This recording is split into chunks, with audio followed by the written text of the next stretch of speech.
Hi mga moms, good eve. So ngayon, nandito na kami sa Hinaguan Farm. Nakarating na kami, safe and sound, no? So sila Brenda nandun ngayon sa pool area and sa kanyang events hall, no? Chine-check niya muna. So ako naman ngayon ay nandito na para ayusin ang gabundok na pasalubong. Ang aming gabundok na mga labahan. So yun, it's laba day. So since gabi, medyo na pagod pa rin naman. Pero pahinga lang muna mamaya, tapos paunti-unti magsasalang sa washing machine. Para bukas banlaw sampay na lang siya. So mas mapapabilis yung trabaho. So simulan na natin ang kuskusan o salangan. Makikichismis din tayo mamaya dun sa Benny kung kamusta na ba siya dun. Ayan ang ating unang salang. Siyempre mga swimsuit muna tsaka underwear para mabilis. Punta tayo sa likod. Ayan na. Kamustahin natin sila ron. Overtime ulit sila Mama Sita and sila Daddy June. Kamustahin natin kung ano na nangyari dito sa likod ng farm. Kamusta na yung swimming pool, ang mga chika. Wow, ang ganda na. Wow. Oh, natatag niyo. Oh, ano pa ganito ha? Oh, sada. Hi, Daddy. Hello. Hindi ka nila hinatira ng langka? Hala. Wow, maligo na naman siya. Ready na? Maligo, nung ligtis. Hala.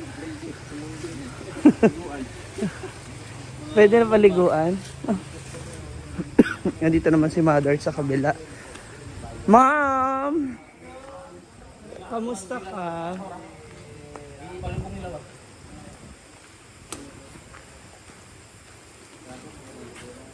Tumawas na si Brenda. Wow! Ang ganda na ha. Kabog.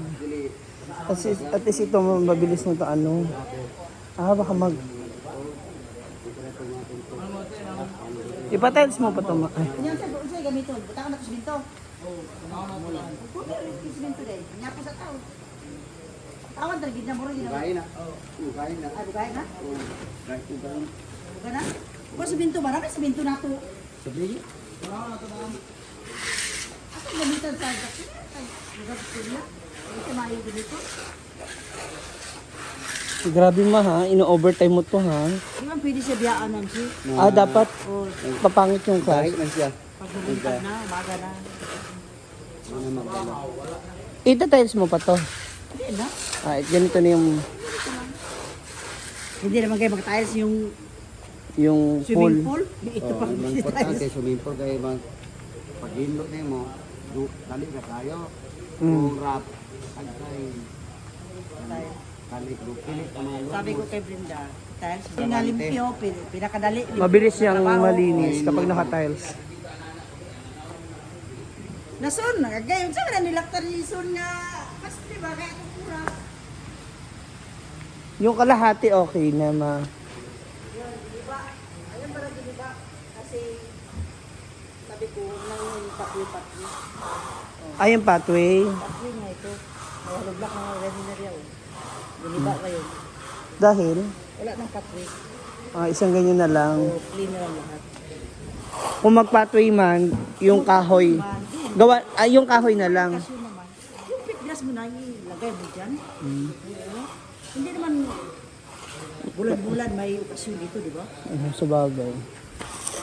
Kung may okasyon, Hindi, tsaka pwede naman yun eh. Kagaya kay Jana ba? Yung kahoy ba? oo, pwede rin kahoy. Tanggalin mo kung wala nang okasyon. Para at least flat na lang siya. Oo, plus na lang. Magkain na kayo? Wala pa. Ay, ubo tayo, ubo tayo. Mukhang langoy na yung anak mo. Oh. Pwede na paliguan yan, te? Pag madayon na dito kami matulog, sure na. Ah, hindi. Diyan na lang ako magbanlaw. Nagsalang ako labahan eh. Diyan ako magbanlaw. Tsada. Lalagyan ko ng flash. Ayan. Ay. Wow. Parang ang lamig nga niya. Pag araw-araw na inaano, mas mag-clear na yung water. Kasi maano yung mga alikabok ba. Ah, ito yung sinasabi mo. Linis na. Ito yung sinasabi mo na pebbles. Klaro mo siya pag nabasa. Ganda. Hala. Ay, akala ko ano, bakal pala. Ang ganda na. Wow. Sada. O, diba? Overflow. Tuloy-tuloy. Kain na kayo. Pahalik ka na. Kain na. Kanang pinisinan la? Oo. Bukas. Wala dumating na pa ni. Akin lang ng buhangin. Ah, ito ay finishing pa? Ito finishing pa? Ang ganda. Oh. Ayan. Namiss niya talaga ang kanyang farm. So, mag-check siya ng mga tanim na halaman niya.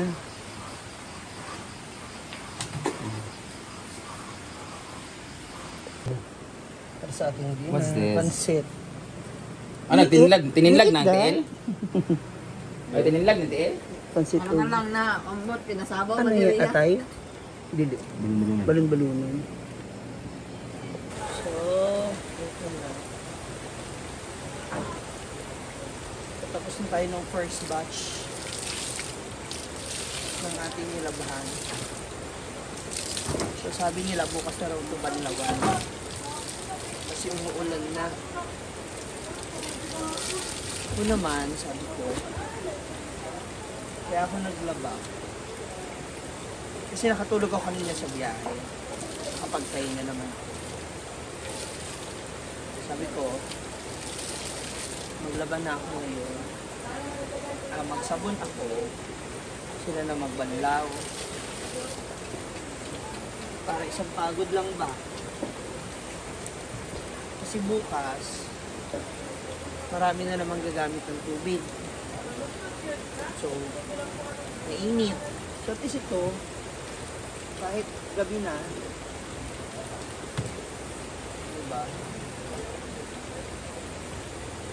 Kahit gabi na, at least hindi siya mainit, walang kaagaw sa tubig, mabilis ang proseso ng paglalaba.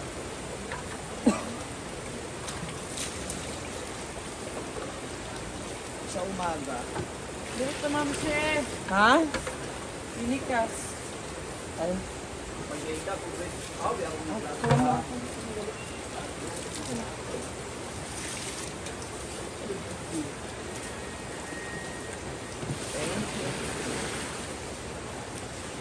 Para bukas, sampay-sampay na lang pakabanda.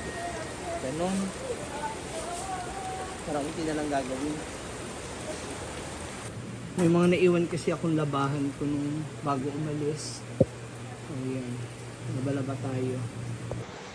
Good morning mga moms. So last night nahagard na ang lola niyo. Kaya hindi ko na nalakas yung ibang video. So ngayon, ipakita ko lang sa inyo yung ating morning look ng ating swimming pool at ito sa likod. Dito pala sila mama. Ayan. Oh. Nabuhos na pala dito. Ayan na siya, oh. Good morning pa. Punta na ako dun. Hala, Dapat panto karon dito nga ko na kuha sa mga gamit. gamit. Oh, sila Gumar. Eh, magpaano pa ako dun, eh. Paano ko yung... Takot ako baka mawala. Okay lang naman. Sige. Kagabi pa yung tubig? Yeah, gabi. Ayun na siya. Oo, pak.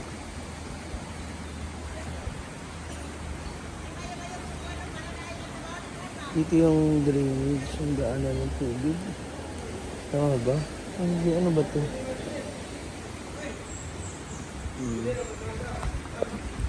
Ito yung pinapush na pupuno. Mula dun sa taas, baliba.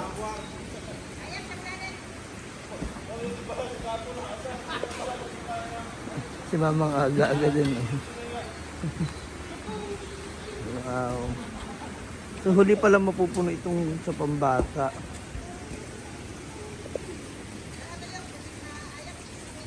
Kailangan mapuno muna yung sa baba. Ayun siya.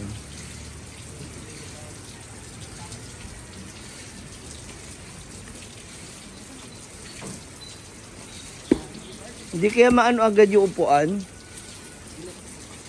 Hindi naman, no? Tatamba ka na yan. Sayang naman yung mga halaman. Ayun na sila, mama. I-check na sila doon. Kasi ito,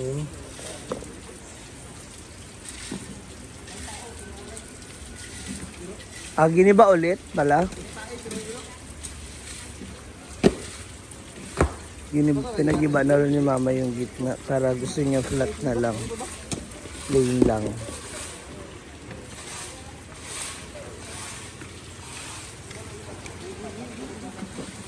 Ganda. Baka mamayang hapon pwede na to. O bukas. Kasi kung ganyan yung tubig, dapat 3 days before nung gagamit, malagyan na siya, no? Sa bagay kapag ano na siya, overflowing naman. Nagtuloy-tuloy naman yung tubig. Ang ganda, oh. Diba? Napakinis na siya. Hindi kaya ito madulas. Ano kaya rin eh? Hello. Sabi mo, pupuntahan mo ako nung nakaraan doon. Puta, wala ka naman doon. Andun ako. Pumunta ako nung Weekend wala kami, umalis kami.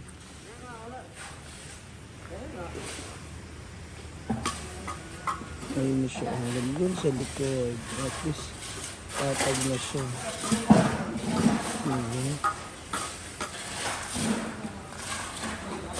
Maghahalo sila dun sa likod. Magsasala ng buhangin.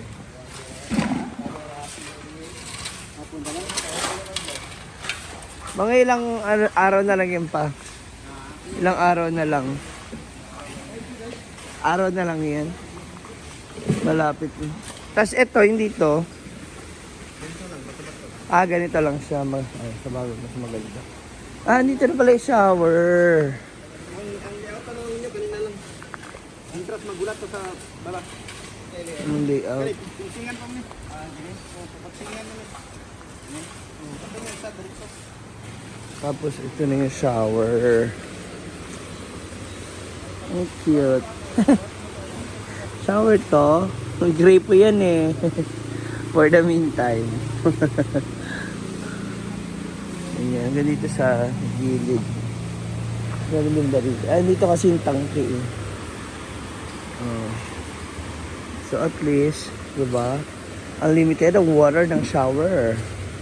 Kasi nakakonect din po yun sa sa pump. Para at least tuloy-tuloy.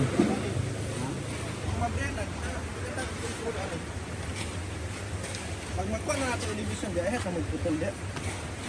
Tatlo mo ni. Pag magkuha ng elevation, ay ka magputol din. Hindi ni huruton. Elevation lang sa tubig niya ibilin. Ang hugasan ng payan. Ito, ano to? Para saan to? Overflow. Padong puntan. Pupuntan suba. Kasi tubo. Pipe. Ayun, yung naka-cover. Oo, kasi mag-overflow nga pala yung tubig, no? Pag nag-overflow yung tubig, yung magagamit pang hugas ng paa bago umakit sa loob o maligo.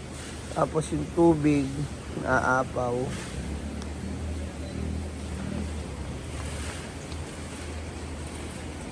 Doon naman ang dadaloy papunta sa ilog, sa suba. Ang laki ng secure. Diretso sa ilog. So that's all for now mga moms. Ang mga pangyayari dito sa Kinagoy Farm at sa amin na biyahe kahapon. Good morning, Pards. How are you? I'm good. Punta na ako sa store. See ya mga moms. Thank you for watching. Comment down below na. Thank you. Bye-bye.